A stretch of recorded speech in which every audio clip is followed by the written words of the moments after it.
Welcome to Travel in Style, the series that brings you the very best of the best.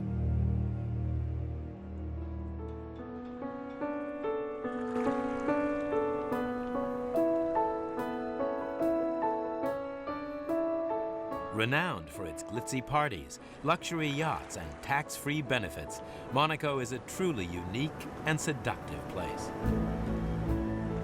Here, a leisurely drive through its tight, winding streets conjures images of Stirling Moss, Nigel Mansell, Michael Schumacher, and Jenson Button fighting to overtake in the Monaco Grand Prix.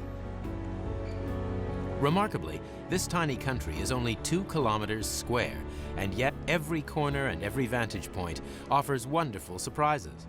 For example, looking east, you can see into France with the beautiful Italian Riviera in the distance beyond.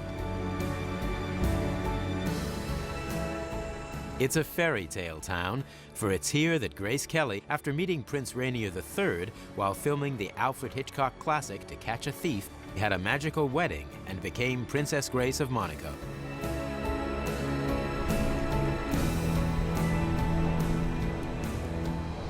This little jewel, landlocked by France and the warm Mediterranean Sea, is the perfect place for watching the rich and famous pose atop their luxurious floating palaces.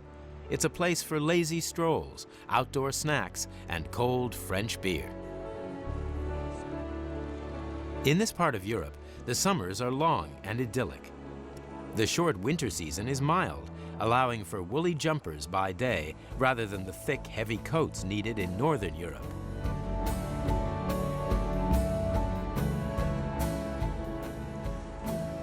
Monaco boasts some incredible hotels to service most needs, but there are very few at the top of the jet-set wish list. One that makes that grade is the Hotel Metropole, a palatial property that's steeped in history. The history of the hotel goes way back. As a matter of fact, the Hotel Metropole was the first palace hotel here in Monaco, and it was built originally in 1886. And then throughout the years lived many different lives. It was bought in 1986 by the Bustani family. After some time, they decided actually to close it down and completely refurbish it. The idea was to create something unique, something special that could compete among the very best in the world. That's how Jacques Garcia came into play as the interior designer. Jacques Garcia is a very world-renowned interior designer. That was the first step into this reinvention, I would call it, of the Hotel Metropole. Recognized by the illustrious hotel guide, The Kiwi Collection, this hotel is unique in its look and feel. Be prepared for the wow factor as soon as you walk in. You can have, the most beautiful product, which in a way is easy as long as you put money in, you have it. But it will serve absolutely to nothing if you don't have the right people that are there to make it unique. You can teach somebody if they're missing something, but the personal feel, the passion, the human warmth, that you cannot teach. Taking the straight at a far slower pace than Jenson Button or Lewis Hamilton, we arrive at the main harbor of Port Hercule, just a stone's throw away from the main shops and sites. But of course, everything is just a stone's throw away in Monaco. Or is it Monte Carlo? Monte Carlo is the southeast side. It's kind of the high-end area with all the chic shops and the casino, and it was named after Charles III. Monte Carlo, and Monaco is known, Monacoville, behind us where the palace is known as the Old Town, the old part of Monaco. Also known as Le Rocher, or the Rock, it is one of the 4 quarters of Monaco. There's great little streets up there with little shops, and the chocolate factory of Monaco, designer clothes shops, souvenirs, great restaurants.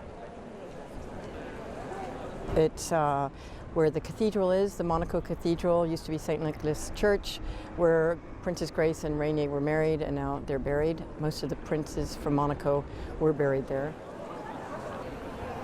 Consecrated in 1875, it stands on the site of the first parish church of Monaco and is one of the many things to explore on the rock. There's the museum up there, the Oceanographic Museum that was founded by Prince Albert I. A must-visit is the Princess Palace, home to the Grimaldi family, rulers of Monaco, a family of strong values, it seems. The princesses and the prince are very present in their country. They're very involved. The prince is is our ecological leader. I'd say number one in the world, probably. His sisters are very involved in the culture. Princess Stephanie has her Fight AIDS Association.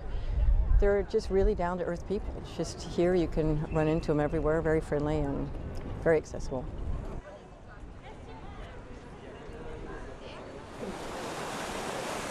There aren't many beaches, but the few that exist are picture perfect, with golden sand and crystal clear waters. Monaco is the second smallest principality in the world, second only to the Vatican. Because of its small size, the locals, or Monegasques, have been forced to build up and under in order to squeeze in their population of 33,000, making this the world's most densely populated principality. These days, luxury spas go hand in hand with luxury hotels, and this hotel is proud to offer one of the best facilities in town. The spa has been designed, the Metropole spa has been designed by Garcia, who actually is the designer, the famous designer for all the hotel. The idea is that the guest, when he comes in the spa, he will feel or she will feel completely cut from the outsider world. That's why actually our guests will never want to leave. We have a beautiful pool on the top area with the seawater. Of course, we are providing a lot of kind of treatments. All treatments are based on the natural products, and we are doing a lot of holistic treatment. So the main idea here is not just to provide the treatment, but to give a special experience for our guests. That's why, for example, we start the treatment with a food ritual for help to distress, and in that case, the treatments will be much more benefic.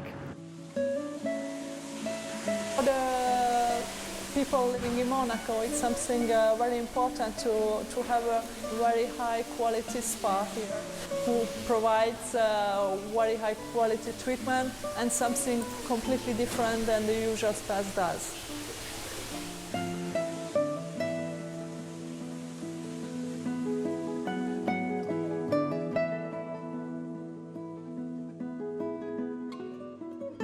You simply can't beat a 5-star spa.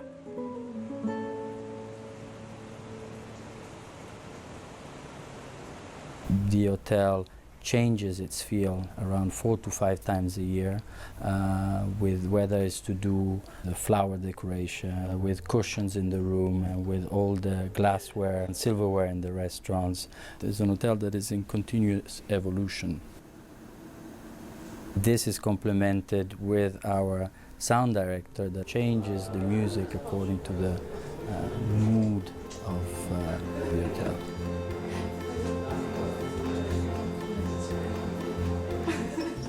Once you have the aesthetic sorted out, you need to think what can you offer to your clients, and one of the big parts of an hotel is, of course, food and beverage.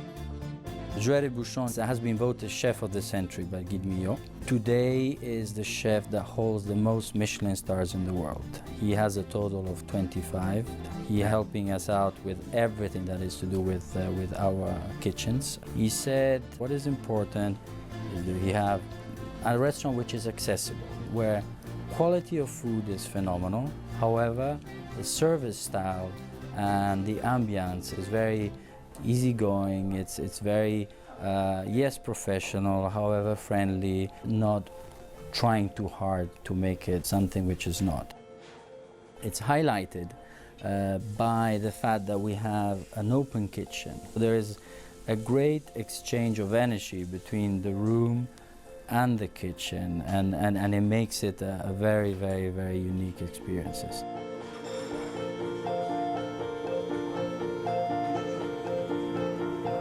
We thought, what can we do? What can we create that complements what we have right now?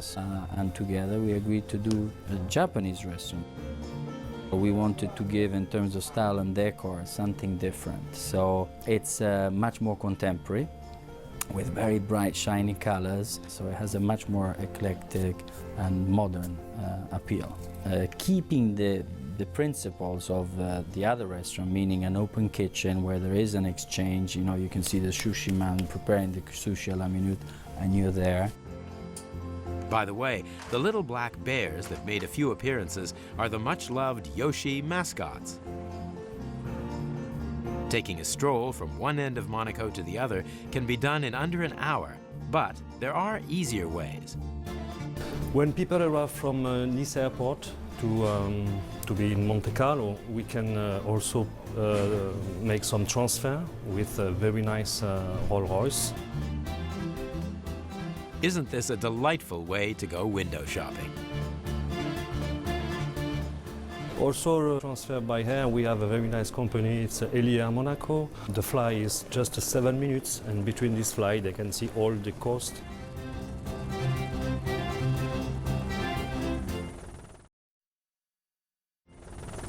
If guests want to have a very nice panoramic tour, we can propose S Village.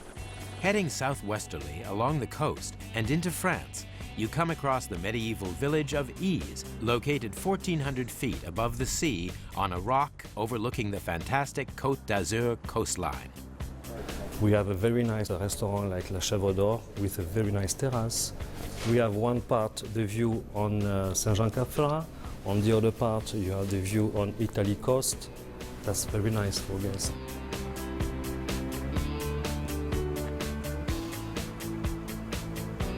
A series of terraces drop down toward the ocean, revealing quiet courtyards, sun decks, Moroccan-style gardens, and swimming pools. Once your energy levels are recharged, take a walk through the cobbled streets and explore the little nooks and crannies. It's a fascinating village with views all around. And as you work your way up, you come across the lovely, exotic gardens of Ise. This has to be one of the best views of the Côte d'Azur.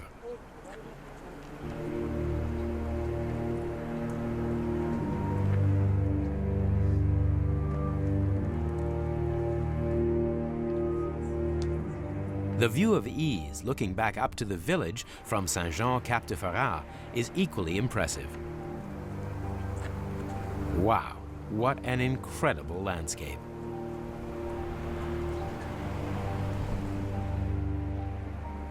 Around the corner, and yet another gem. This is the Rothschilds' lavish Belle Epoque villa, made famous by Hollywood when it featured in the film Dirty Rotten Scoundrels.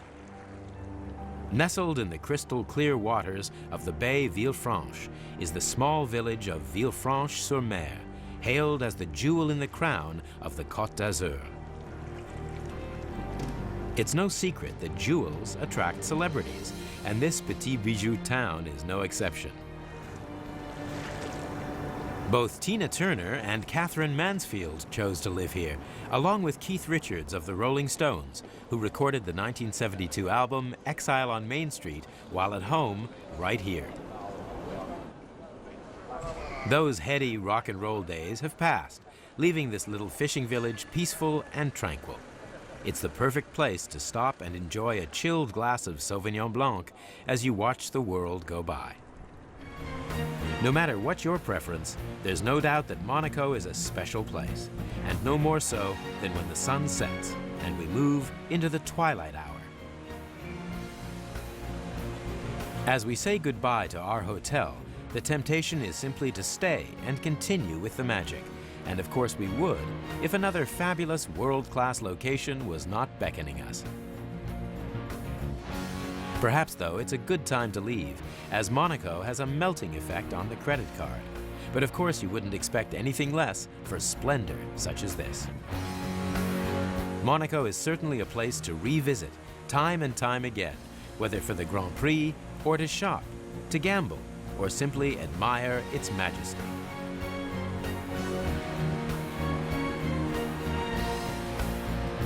But then, of course, there is always Venice.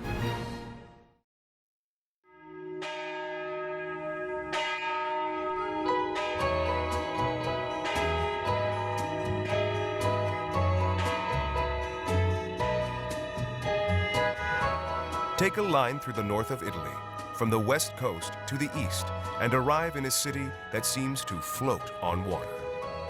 Venice is instantly recognizable. It is, after all, one of the most photographed and painted cities on the planet. St. Mark's Campanile, Doge's Palace, Piazza San Marco are all household names. It is no wonder, too, that the image every child conjures of this wonder world on water is the gondola. Venice is built on an archipelago of 118 islands, cut through with 150 canals in a shallow lagoon. The islands on which the city is built are connected by about 400 bridges. The canals function as roads, where the main form of transport is by water. This makes Venice Europe's largest urban car-free area, quite an achievement in today's reliance on the motor car. The beauty of the city is breathtaking. In the canals, the buildings, now tarnished brown with age, reflect the city's once vibrant past. To walk in this city, one must get lost to discover its richness. It's out of time and out of place, but always a delight to discover. This city is facing a man-made battle against nature. Heaven forbid it should ever sink, because the world would surely be a poorer place. These two lucky people are en route to Hotel Cipriani, reputedly one of the most exclusive hotels in the world.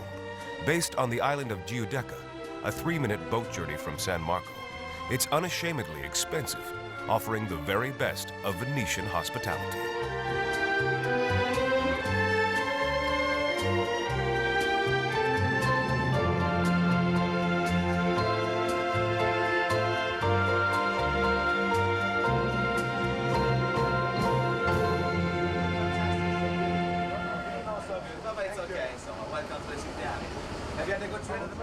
This classic hotel is now under the watchful eye of Maurizio Saccani, after his predecessor, Dr. Natale Rusconi, retired as the managing director in July 2007, after 30 years of distinguished service. We caught up with Dr. Rusconi as he reflected on why the hotel has become so successful with its guests. But this is kind of a club, you know. They like it because we are lucky in being able to keep always the same stuff. So we have still people who were here in the 60s. Stuff makes quite a lot of difference, yes. But then, apart from that, even if they don't call Mr. Brown with his name, I mean, this is what the leading hotels of the world is requesting now from all the managers. They have to call Mr. Brown or whatever. But there is a difference by calling Mr. Brown with his name and a difference of smiling at Mr. Brown without calling his name. That's the difference, you see.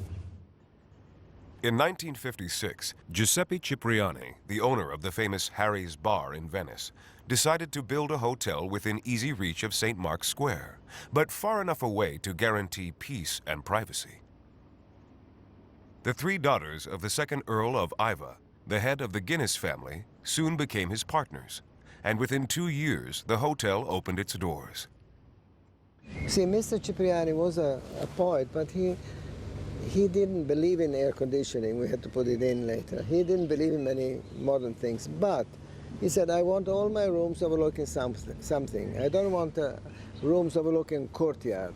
There are no courtyards here. There is only one line of rooms and one corridor.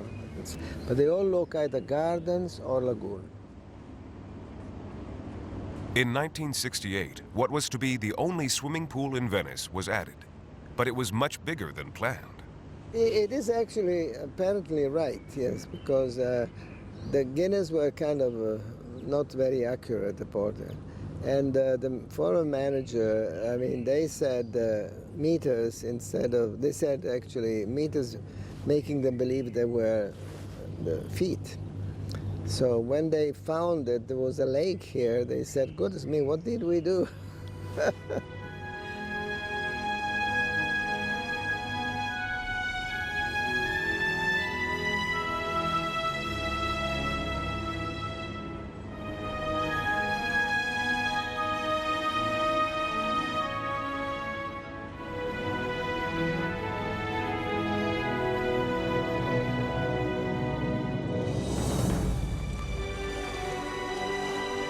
Over the years, the hotel has been expanded substantially and has added two 15th century buildings that are linked by an ancient courtyard.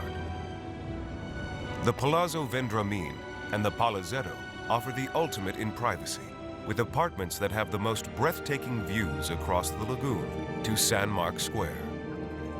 Enjoying the height of luxury, guests can summon their own private butler at the touch of a button. The hotel has a total of 82 rooms that are all beautifully decorated with sumptuous Venetian art. So relaxed is the atmosphere that the temptation is to stay within the sanctuary of the hotel boundaries.